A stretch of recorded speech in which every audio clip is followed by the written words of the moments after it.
تو حضرت ابراہیم علیہ السلام اور حضرت یعقوب علیہ السلام اور حضرت یوسف علیہ السلام یہ حضرات ان کے کنٹرول میں ہیں. لیکن جب ہم جاتے ہیں تو شروع کے اندر جو ہے حضرت سارہ کی ہے تو وہ آدھا مسلمانوں کے نظر آتا ہے, اس طرف سے جوئش دیکھتے ہیں. پھر اسی طریقے سے حضرت ابراہیم علیہ السلام کا جو ہے وہ بھی ہمیں مسلمانوں کو بھی وہ ایک راستہ ہے, ہم بھی جاتے ہیں وہاں جا کے سلام پڑھتے ہیں. تو لیکن وہ جوئش کے کنٹرول میں بھی ہے, تھوڑا سا ان کی طرف بھی ہے وہ, اگر آپ دیکھیں تو اسی طریقے سے. لیکن حضرت یعقوب علیہ السلام کا پورا ان کی طرف ہے, اور وہ صرف سال کے 10 دن ہوتے ہیں جن دنوں میں اس مسجد کو کھولا جاتا ہے, اور اس میں پوری مسجد میں آپ جو ہے وہ جا کے زیارت کر سکتے ہیں. اور ان میں 10 دنوں میں سے ایک رات ہوتی ہے شب معراج کی رات. تو ابھی ہم نے یہ جو معراج کا جو مہینہ تھا رجب کا, اور یہ رات تھی مارچ کے اندر, تو ہم نے بکنگ کرائی ہوئی تھی, اور میں کئی سالوں سے جا رہا ہوں, بڑا ایکسائٹڈ تھا کہ بھائی اس دفعہ شب معراج کی رات ہم نے وہاں گزارنی ہے, اور مسجد ابراہیم بھی پوری کھلی ہوگی, اور حضرت یعقوب علیہ السلام, حضرت یوسف علیہ السلام اور ان حضرات کی قبور کی زیارت بھی ہوگی. لیکن وہ یہ کرونا وائرس کے چکر میں سارا پروگرام جو ہے وہ کینسل ہو گیا اور ہم نہیں جا سکے, تو لہذا حضرت یوسف علیہ السلام کی قبر بھی وہیں پہ ہے. ٹھیک ہے جی. اچھا نیکسٹ کال لیتے ہیں جی. السلام علیکم. السلام علیکم. وعلیکم السلام ورحمۃ اللہ وبرکاتہ. جی مفتی صاحب کیسے ہیں آپ؟ الحمدللہ میں ٹھیک ہوں. اچھا مفتی صاحب میں نے پوچھنا تھا قضا نمازوں کے بارے میں. بھائی ہم ہوتے ہیں جو اتنے میں جب سے ہماری ایج ہوئی ہے, ہم پہ فرض ہوئی ہے نماز, جو اتنی نہیں ادا کر سکے, جب شادی ہو گئے بچوں میں اتنی لگے رہے پوری نمازیں نہیں ادا کر سکے. اب تو الحمدللہ ہم 5 وقت پڑھتے ہیں, تو وہ جو اتنی ساری نمازیں ہیں وہ ان کو ہم کیسے ادا کریں؟ ہر نماز کے ساتھ تو پڑھتے ہیں, ایک نماز میں ہر مغرب کے ساتھ پڑھ لی, دوسری کے ساتھ, وہ ان کا تو بہت لمبا ہی حساب ہوگا. وہ تو ان کے لیے آپ کیا بتاتے ہیں؟ چلیں ٹھیک ہے, میں بتاتا ہوں. ٹھیک ہے. اچھا ایک تو سوال پوچھا تھا میرے بھائی نے کہ بھئی ایک شخص ہے, اس کے پاس اگر 50,000 روپے ہیں تو کیا اس کو ہم زکوٰۃ دے سکتے ہیں؟ دیکھیں زکوٰۃ جو ہے فقراء مساکین کا حق ہے. ایک شخص ہے اس کے پاس 50,000 روپے ہیں تو وہ فقیر و مسکین تو نہیں ہے, یعنی اس کے پاس اتنے پیسے تو ہیں کہ وہ خود بھی کھا سکتا ہے, بلکہ پورا مہینہ کھا سکتا ہے اور اپنے بچوں کو بھی کھلا سکتا ہے, تو وہ ابھی مستحق نہیں ہے. ہاں یہ ضرور ہے کہ وہ زکوٰۃ ادا نہیں کرے گا, لیکن وہ زکوٰۃ لے گا بھی نہیں, کیونکہ اس کے پاس اتنے پیسے ہیں کہ جن پیسوں سے وہ اپنا خرچہ اٹھا سکتا ہے, کھانا پینا کر سکتا ہے. ٹھیک ہے. ایسے شخص کو زکوٰۃ نہیں دی جائے گی. وہ شخص جو بالکل مفلوق الحال ہو, مفلس ہو, اور اس کے بعد کسی قسم کا کوئی پیسے نہ ہو اور مقروض ہو, تو اس کو پھر زکوٰۃ دینی ہوتی ہے. ٹھیک ہے. قضا نمازوں کے بارے میں جو ہے جی آنٹی نے پوچھا ہے کہ بھئی کیسے کریں, بہت زیادہ نمازیں قضا ہو چکی ہیں اور اب کیا کریں, ان نمازوں کو کیسے قضا کریں. اچھا دیکھیں جی, آپ شروع کر دیں پڑھنا اور انشاءاللہ پڑھتی رہیں, اور اللہ تعالیٰ توفیق دے گا, ختم ہو جائیں گی. اگر خدا نہ خواستہ اس دوران وفات ہو جاتی ہے, انسان انتقال کر جاتا ہے, تو پھر اللہ کی ذات سے قوی امید ہے کہ انشاءاللہ اللہ تعالیٰ ضرور معاف کر دیں گے. ٹھیک ہے. پہلے تو توبہ کر لی جائے, اللہ تعالیٰ توبہ کرنے سے سارے گناہ معاف کر دیتے ہیں. لیکن دیکھیں یہ حقوق اللہ میں سے ہے, نماز اللہ کا حق ہے, تو لہذا آپ اس کو ادا کرنا شروع کر دیں, تو انشاءاللہ پھر وفات ہو گئی تو پھر اللہ کی ذات سے امید ہے کہ جی اللہ معاف کر دیں گے انشاءاللہ. لیکن اگر آپ پڑھنا شروع کر دیں, مجھے پورا یقین ہے کہ انشاءاللہ اللہ تعالیٰ آپ کو توفیق عطا فرمائیں گے. اور ہمیں بھی چاہیے کہ بھئی دیکھیں نماز کی پابندی کریں, اور جب نماز ابھی دیکھیں جیسے آپ نے کہا ہے نا, تو ہماری بہت ساری بہنیں ابھی آپ کے اس سوال کو انہوں نے سنا ہوگا, جو ماشاءاللہ ابھی ینگ ہیں اور جن کی ابھی شادیاں ہوئی ہیں, جن کے ابھی بچے چھوٹے ہیں, اور جس دور سے آپ گزر کے آئی ہیں وہ اس دور سے ابھی گزر رہی ہیں, اور جس دور میں آج آپ ہیں اس دور میں انہوں نے پہنچنا ہے. تو ان کے لیے آپ کی جو کال ہے اس سے ایک سبق ہے, اور سبق یہ ہے کہ بھئی آپ نے بچے بھی پالنے ہیں, آپ نے گھر بھی سنبھالنا ہے, آپ نے اپنی ذمہ داریوں کو بھی پورا کرنا ہے, اور ساتھ ساتھ نماز کی پابندی بھی کرنی ہے. اور پھر جب آپ نہیں پڑھتے کئی سالوں تک تو پھر دیکھیں بعد میں مشکل ہو جائے گی, اور پھر جب آپ کی جیسی صورتحال ہے ویسی صورتحال ہو جائے گی. تو لہذا نماز نہیں چھوڑنی چاہیے اور نماز کی پابندی کرنی چاہیے. دیکھیں وہ ایک دوست آیا میرے پاس اور مجھے کہتا ہے یار میرا جو چھوٹا بھائی ہے وہ بڑا یار وہ ٹی وی دیکھتا رہتا ہے, فلمیں دیکھتا رہتا ہے, گانے سنتا رہتا ہے اور ہر وقت جو ہے وہ گیم کھیلتا رہتا ہے. تو کوئی ایسا وظیفہ بتائیں کہ وہ یہ ٹی وی دیکھنا چھوڑ دے, گانے سننا چھوڑ دے. یہ جو آج کل گیم چل رہا ہے نا, پب جی, پتہ نہیں کون سا گیم ہوتا ہے, ایک پب جی ہوتا ہے, پتہ نہیں کیا اس میں کھیلتے ہیں لڑکے, تو وہ ہر وقت کھیلتا رہتا ہے. تو ایسا کوئی وظیفہ بتائیں کہ وہ چھوڑ دے. تو میں نے اس سے کہا, میں نے کہا یار وہ تمہارا جو بھائی ہے وہ نماز پڑھتا ہے؟ کہنے لگے نماز تو نہیں پڑھتا. میں نے کہا اچھا. اب آپ دیکھیں یہ جو بات میں آپ کو بتا رہا ہوں, اس کو اس بات کی فکر نہیں ہے کہ میرا بھائی نماز نہیں پڑھتا, یعنی اس کو یہ ٹینشن نہیں ہے کہ بھائی نماز نہیں پڑھتا, نماز فرض ہے, اس کو یہ ٹینشن نہیں ہے. اس کو یہ ٹینشن ہے کہ یار وہ پب جی کھیلتا ہے, وہ گانے سنتا ہے, وہ ٹی وی دیکھتا ہے. وہ تو گناہ ہے نا, چلیں ٹھیک ہے اور غلط کام ہے, لیکن نماز پڑھنا تو فرض ہے, فرض. یہ اس سے ہمارے مائنڈ سیٹ کا پتہ چلتا ہے کہ ہمارے نزدیک کوئی بچہ, کوئی خاتون, کوئی فرد گھر کا نماز نہیں پڑھ رہا تو ہمیں ٹینشن نہیں ہوتی ہے, ہمیں دوسری چیزوں کی ٹینشن ہوتی ہے. تو پہلے تو دیکھیں اس کی ٹینشن کریں اس کی. جب تک اگر ہم اس کی ٹینشن نہیں کریں گے تو معاملہ ٹھیک نہیں ہوگا. تو اللہ تعالیٰ ہم سب کو توفیق دے جی. نیکسٹ کال لیتے ہیں. السلام علیکم. السلام علیکم. السلام علیکم. جی وعلیکم السلام. مفتی صاحب ٹھیک ہو؟ الحمدللہ میں ٹھیک ہوں, آپ خیریت سے ٹھیک ہیں؟ الحمدللہ ٹھیک ٹھاک. ایک ریکویسٹ ہے مولوی صاحب, میرے بچے نوت کوئی آپس میں تھوڑے ناراض ہے نا, میں بڑی ٹرائی کری رہی ہوں, نہیں ٹھیک ہوئی رہے, تو میں نہیں کوئی پڑھنے تے دعا دسو, آپس میں راضی ہو جان پینا پرا میری زندگی وچ. نہیں تو کس بات پہ ناراض ہیں, کیا ہو گیا؟ کوئی پتہ نہیں, ایک گھر چ رہنا سن, بس کوئی مجھے تو سمجھ ہی نہیں لگی ہوئی کہ ہویا نے تو کہ نہیں, بس آپس سے منہ چائے برا ٹھیک ہیں, درانیاں چڑیاں آپس سے اس طرح کوئی ہویا نے. وہ پھر برا بھی اس وجہ تو, بیویاں کی وجہ تو برا بھی کوئی ذرا ہے نا. میں چاہنی ہوں کہ بچے ٹھیک ہو جان, سب زندگی اچھی گزری ہے, سارا کچھ اچھا رہا, بس ہے کوئی تھوڑی 1 سال تو اس طرح ہوئی رہے. تے وہ میں چاہنی ہوں کہ کوئی دعا دسو, پڑھا میں پڑھا, مطلب میرے بچے ٹھیک ہوئی. چلے انشاءاللہ میں بتاتا ہوں. ٹھیک ہے جی, بتاتا ہوں. بہت شکریہ آپ کی کال کا, جزاکم اللہ. ٹھیک ہے جی. دیکھیں یہ تو ہر گھر کا مسئلہ ہے, گھروں کے اندر بے اتفاقیاں ہیں, لڑائی جھگڑے ہیں. کیوں؟ دیکھیں ناظرین, اس کی بنیادی وجہ یہ ہے کہ ایک تو ہم لوگوں کی تربیت نہیں ہوئی. جب ہماری تربیت نہ ہو نا تو اس کا نتیجہ ہی نکلتا ہے, اور ہم بہت چھوٹی چھوٹی باتوں کو بہت بڑا بڑا بنا دیتے ہیں, اور خاص طور پہ ایک دوسرے کے بارے میں غیبت کرتے ہیں, ایک دوسرے کے پیچھے برائی کرتے ہیں. اور شیطان بھی ہمیں لوگوں کی برائیاں ہی دکھاتا ہے, اپنے بھائیوں کی برائیاں دکھا رہا ہوتا ہے, ہم ان کی غیبت کرنا شروع کر دیتے ہیں, ان کی برائی کرتے ہیں. ہم یہ نہیں دیکھتے کہ جی ہمارے جو ہے ان کی اچھائیاں جو سامنے لے کے آئیں, اچھائیوں کو پیش کریں, ایک دوسرے کی غیبت نہ کریں. یہ جو غیبت ہے نا, اس کی وجہ سے, جس کو پنجابی میں کیا کہتے ہیں, پنجابی میں اس کو بدخوئی کہتے ہیں. یہ جو بدخوئی ہے نا, اس کی وجہ سے ناظرین گھر کے گھر برباد ہو گئے. اور اس کا نتیجہ یہ نکلتا ہے کہ دیکھیں جب گھروں میں لڑائی ہوگا, جھگڑا ہوگا, لڑائی ہوگی, جھگڑا ہوگا, فساد ہوگا اور بے اتفاقی ہوگی, تو برکت بھی نہیں ہوگی, بے برکتی بھی بہت ہوگی. دیکھیں میں اکثر رمضان مبارک میں جب لیلۃ القدر کی رات ہوتی ہے تو ہم بیان کرتے ہیں, اور اکثر لوگ سنتے ہیں لیکن اس کو ایک کان سے سنتے ہیں, دوسرے کان سے نکال دیتے ہیں.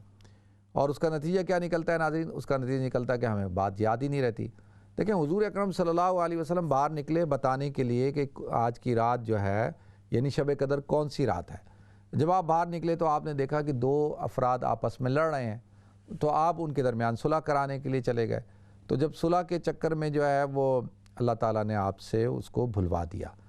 تو اس سے علماء اور حضور نے فرمایا کہ اچھا ہی اللہ نے مجھے بھلوا دیا. اور دوسرا علماء نے بات فرمائی, دیکھو کہ آپس کے جھگڑے کی بے برکتی کی وجہ سے اتنی بڑی جو ہے نشاندہی نعمت جو ہے اللہ تعالیٰ نے اٹھا لی. تو لہذا جو آپس کا جھگڑا ہے بے برکتی کا سبب بنتا ہے, چاہے وہ خاندان ہو, بھائی بہن ہوں, چاہے وہ قبیلے والے ہوں, چاہے وہ ملک والے ہوں, چاہے وہ ہم مسلمان ہوں, اگر آپ دیکھ لیں کہ آج جو مسلمانوں کی جو صورتحال ہے کہ مسلمان آپس میں تفرقہ بازی کا شکار ہیں اور مسلکی اختلاف، فرقہ واریت، تعصب اور قومی اور نسلی اتکاف، لسانی اختلاف اور مختلف قسم کی جو ہے تفریقیں جو ہے وہ پیدا ہو چکی ہیں، اور اس کا نتیجہ نکلا کہ آج ہم بالکل تتر بتر ہیں۔ آج آپ دیکھیں فلسطین کا جو حال ہے، شام کا جو حال ہے، عراق کا، افغانستان کا، سوڈان کا، صومالیہ کا، یمن تباہ و برباد ہو گیا، اور لیبیا میں دیکھیں کیا ہو رہا ہے، آپس میں مسلمان لڑ رہے ہیں اور سول وار ہو رہی ہے۔ تو یہ جو آپس کی لڑائیاں ہیں نا، یہ آپس کی لڑائیاں تباہ و برباد کر دیتی ہیں۔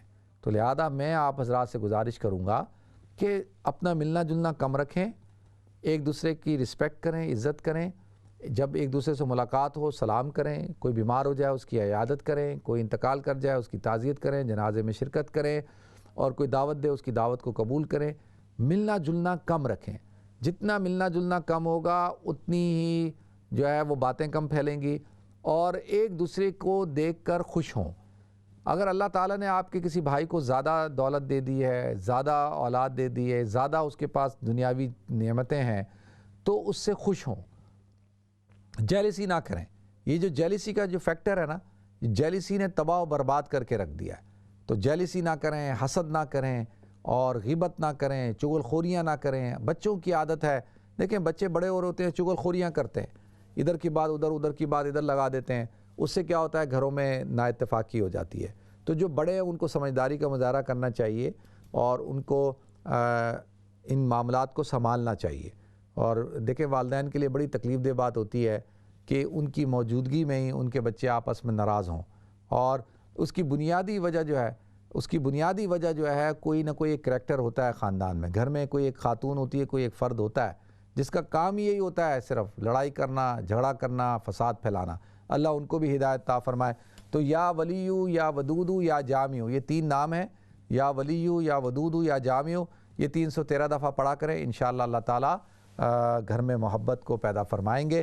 ناظرین، پروگرام کا وقت بالکل ختم ہو چکا ہے، انشاءاللہ آپ حضرات سے کل ملاقات ہوگی۔ السلام علیکم ورحمۃ اللہ وبرکاتہ۔